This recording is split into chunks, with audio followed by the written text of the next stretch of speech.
Breaking news. The Frank's motion is not for the IGG, folks. Let's listen to Pavarotti. Hello. Welcome to The Revealing. I'm your host, Pavarotti, and I'm here to discuss none other than the Idaho 4 case. As a disclaimer, this channel's for entertainment purposes. These are my opinions. Not here to slander anyone, but I will provide information. I'm going to give you my opinion on this information I'm providing. Now, my opinion's mine alone. I assure you it's mine alone, because I don't think you would get this opinion anywhere else. So, first of all, with all of the information in those motions, and I know some people out there are going, well, no, those aren't supposed to be filed under seal. It just says the exhibits are. Read the back of it again. It says exhibits, motions, and something else, all filed under seal. Now, not every one of those were filed under seal, like the one with the where they blacked out the words on was anybody else arrested. That one wasn't filed under seal. So if you go through the docs, you'll see in the back which ones were and which ones weren't. So hopefully that clears that up. But I need y'all to be very patient with me, because I'm going to bring all this to you, but it's going to take some time, because in this video, I'm simply going to be going over the one-page Frank's motion that was filed. And it will blow your mind. You think Pavarotti's playing around, wait till the end of this video and you'll know that I'm not. So when it comes to all of the motions to suppress, literally it's going to take some time. So please be patient with me, because I'm going to break every one of those things down, not in a let me read it and tell you what it is and what I think fashion. I'm going to break them things down. And after you watch this one, you'll know what I mean by break them things down. Now, in the last video, I did mention those email addresses that were posted, and I had a really great debate in my comments on those, especially that BK5781. And a lot of people think they've come up with the answers, and the Wi-Fi Army owns, that's a video game handle. Yeah. Now, if you read the what I posted up there closely, it'll show you that it said that that Mr. Kohberger was checking in on that email but right before the unalivings, and then a few days before his arrest.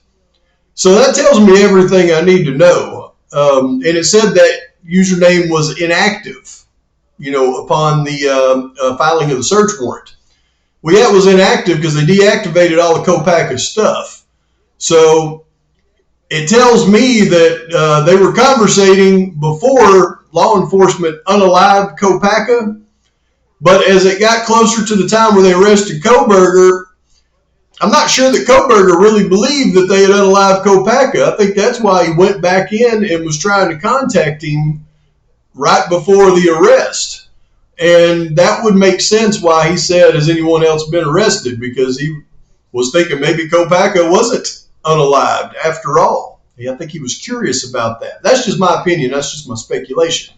But the reason I bring that up is one thing that a lot of people were saying is they think they had found that was Kopaka's mother and father's marriage date was 5/7/81.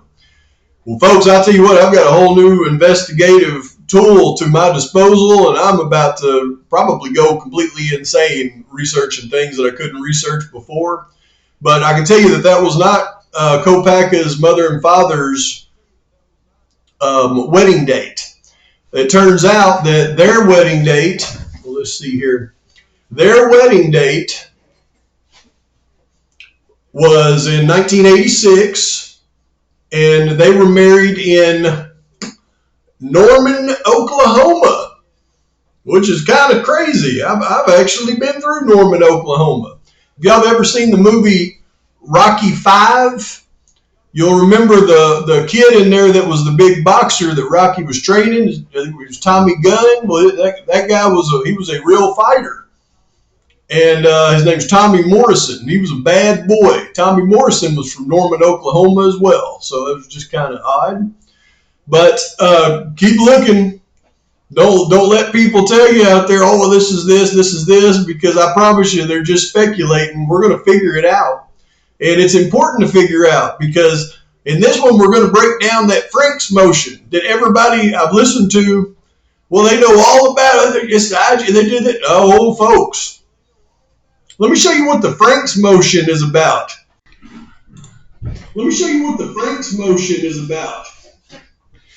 Okay, now you're going to see right here, this is the simple motion that was filed for the Franks hearing. And it says, come now, Brian C. Koberger, buying through his attorney's record, moves the court to conduct a Franks hearing. This motion is made pursuant to the Fourth Amendment of the United States Constitution, Article 117 of the Idaho Constitution, and Franks versus Delaware, 438 U.S. 164, 1979. A proffer and exhibits are filed contemporaneously in support in accordance with State versus Fisher, 140 Idaho 365 in 2004. The parties stipulate to the sealing of the proffer and exhibits. A stipulation is filed contemporaneously. The undersealed proffer and exhibits are being provided to opposing counsel and court staff via email on the date of this motion. Hand delivery to the court for in-person filing will occur no later than November 18, 2024, dated this 14th day of November 2024. And this was filed by Ann Taylor, and you can see she's following that procedure of hand delivering everything as far as the exhibits go to the court so that everything is filed under seal. Unlike Jay Logsdon, who just apparently just filed them the old-fashioned way and everything posted to the site. But that's a very simple statement, and a lot of people have gone through it, and they've talked about the IGG and all this kind of stuff. And folks, here is what we're really looking at. We've got to look at the words in this thing, in this court the court rulings that they're filing this in support of. So let's start with these words up here like proffer. And no, in fact, let's not. Let's start with, what is a Franks hearing?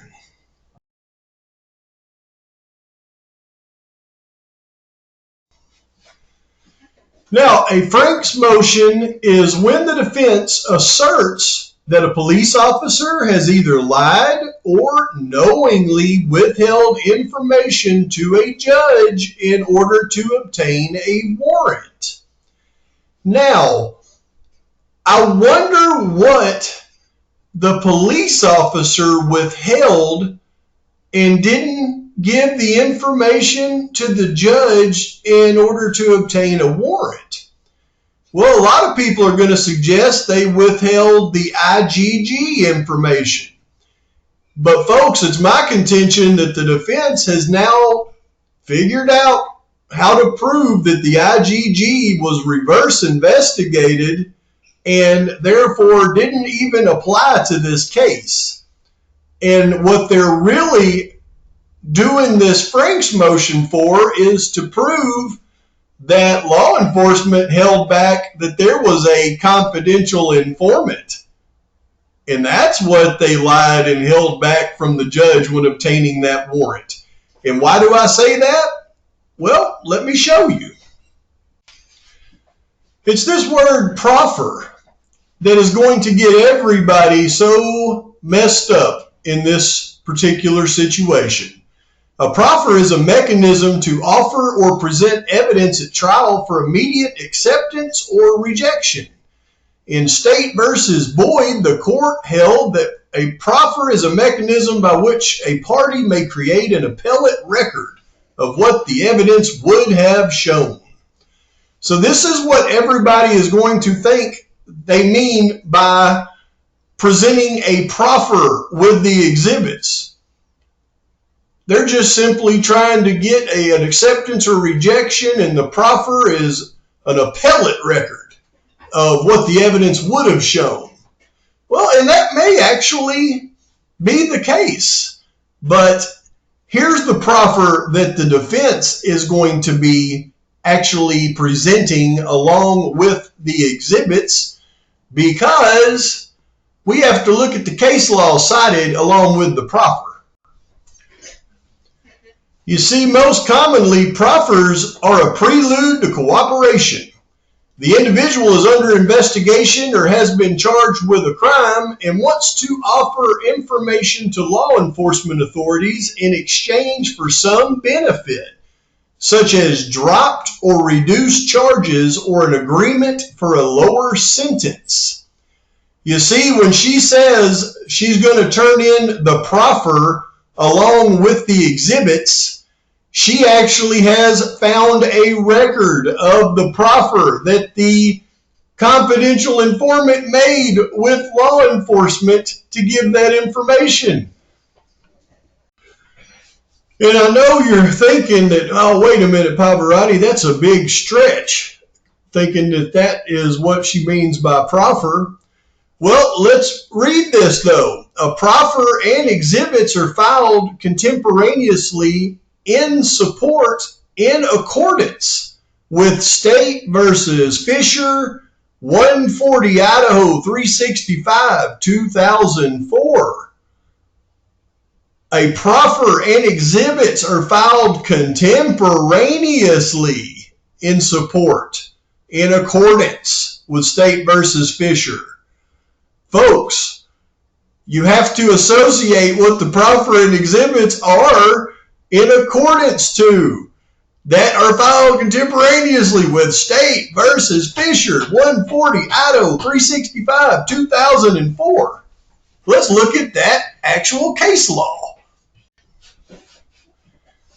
You can see in 140 Idaho 365, State of Idaho, plaintiff respondent versus Daniel Eugene Fisher, defendant appellant, in the Supreme Court of Idaho, Boise, January 2004 term.